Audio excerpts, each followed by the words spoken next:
Have you heard about the recent controversy involving a video featuring Prince William? It's a question that's been on the lips of royal watchers and internet users alike, sparking a flurry of online discussions. The video, dating back to 2017, was originally featured on the Heads Together website, a mental health initiative spearheaded by the royal family. In the video, we see a heartfelt interaction between Prince William and a woman who had tragically lost her husband to suicide. It's a touching moment, a testament to the prince's empathy and compassion. But here's where it gets interesting. This impactful video was recently reshared by the palace, presented as if it were brand new content. Internet sleuths, however, were quick to point out the video's original filming date. Their keen eyes and sharp memory reignited the public's interest in this archived piece of royal history. But as the online chatter grew louder, the original upload of the video mysteriously vanished from the charity's page. The sudden disappearance of the video has sparked more than just curiosity. It's ignited a firestorm of speculation and debate about the motives behind such a move. Critics are questioning whether this is a case of image control or royal PR tactics, raising eyebrows at the way the palace manages its online presence. The removal of this video, while harmful posts remain untouched on official social media accounts, paints a troubling picture of the royal communications strategy. It begs the question, where do the priorities lie when it comes to the management of their online content? So what's the big deal about a video being deleted? The answer lies not in the action itself, but in the implications it carries about transparency, public relations, and the narratives that are carefully curated within the royal family. As we delve deeper into this controversy, we'll explore the different perspectives and the impact this incident may have on the public's perception of the royals. Stay tuned. Critics have raised eyebrows at this seemingly innocent act. Now, let's delve into the heart of the matter. The sudden disappearance of a video from a charity page may seem trivial to some, but it's the principle of the matter that has royal critics up in arms. The crux of their criticism primarily revolves around the issues of image control and royal PR tactics. Critics argue that the removal of the video, which was originally filmed several years ago and recently reshared as if it were new, hints at a concerning level of image manipulation. It's as if the palace is trying to rewrite history, attempting to paint a picture that is far from reality. But in the age of the internet, such attempts are often futile, as internet users are quick to point out inconsistencies and discrepancies. Adding fuel to the fire is the long-standing criticism that Kensington Palace has faced for its lack of action against racist and abusive comments directed at the Duchess of Sussex and her children on official social media accounts. Such comments are not only harmful and distressing for the individuals involved, but they also tarnish the image of the royal institution as a whole. Critics argue that the palace's failure to moderate or remove these comments is a clear indication of where its priorities lie, and it certainly isn't with the protection and well-being of its members. These actions, or lack thereof, paint a troubling picture of the royal communication strategy. The selective online management, deleting archival content while leaving harmful posts untouched, suggests a communication strategy that is more concerned with preserving a certain image rather than promoting transparency and accountability.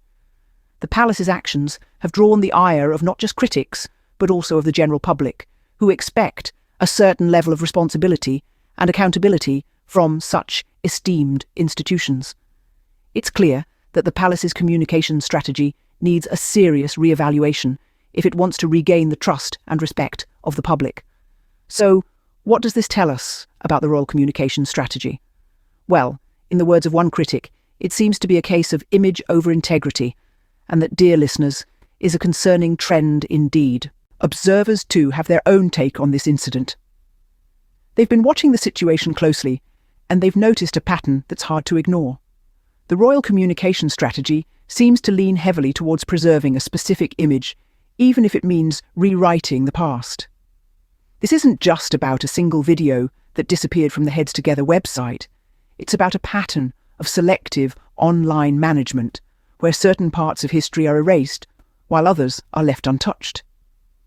It's as if the past is being curated to fit a preferred narrative, and anything that doesn't align with that narrative is quietly swept under the rug. Observers have pointed out the troubling inconsistency in the approach to online content management. On one hand, archival content like the video of Prince William's emotional conversation is removed without a second thought. On the other hand, harmful posts filled with racism and abuse directed at the Duchess of Sussex and her children are left to linger on official social media accounts. It's a stark contrast that's hard to ignore. This kind of selective online management raises a lot of questions. Whose stories are being prioritized, whose voices are being silenced, and most importantly, why? These are the questions that observers are asking, and they're questions that deserve answers. Observers argue that this approach paints a troubling picture of where priorities lie in the royal communication strategy. It seems to suggest that maintaining a certain image is more important than addressing the very real harm that's being done. It suggests that the royal family is more concerned with their own reputation than with the well-being of their members. This incident is more than just a blip on the radar. It's a symptom of a larger issue, a glimpse into a world where image is everything and reality is malleable. It's a world where the past can be rewritten and the present is carefully curated to fit a certain narrative. This incident has certainly stirred up a lot of talk, but what does it all mean? Well, that's a question that only time will answer. But one thing's for sure, the observers are watching, and they're not going to let this go unnoticed.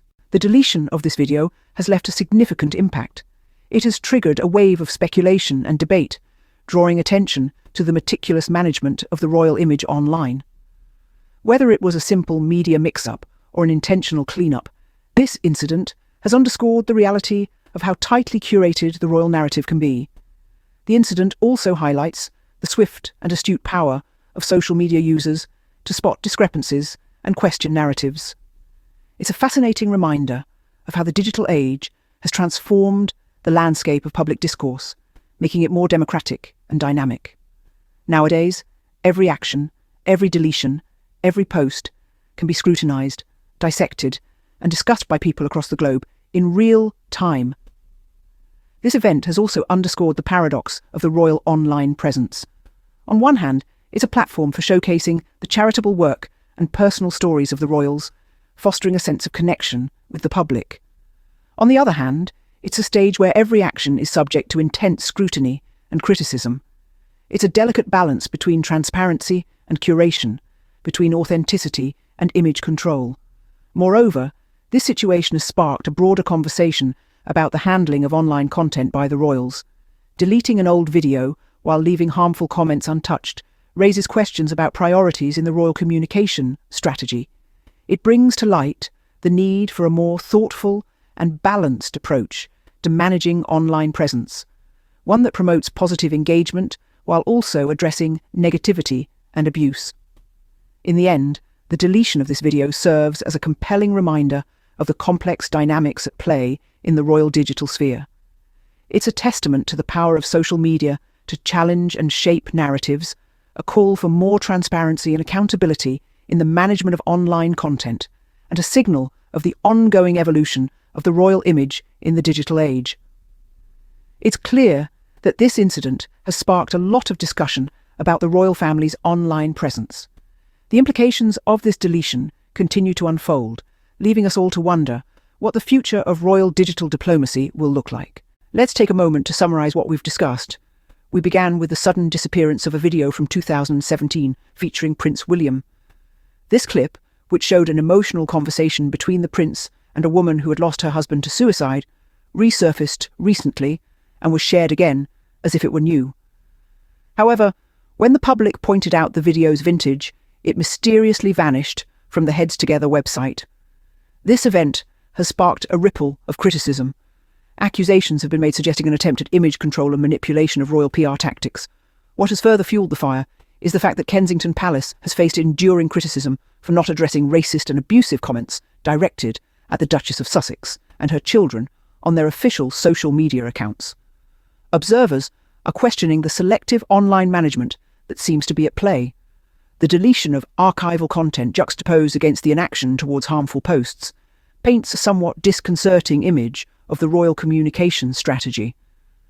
It seems to suggest a set of priorities that may not align with the public's expectations of transparency, respect, and fairness. The impact of this incident has been significant. It has not only caused a stir among royal watchers and the general public, but it has also cast a spotlight on the tightly curated narratives that are often associated with the royal family. The speed at which social media users noticed the discrepancy and the ensuing discussions have shown how quickly perceptions can change in the digital age. So, it's undeniable that this incident has raised a lot of questions about the royal family's online presence and PR tactics. Whether it was an innocent mix-up or a calculated clean-up, it certainly has reminded us of the power and potential pitfalls of social media in shaping public opinion. And as we move forward, it's a lesson we should all keep in mind.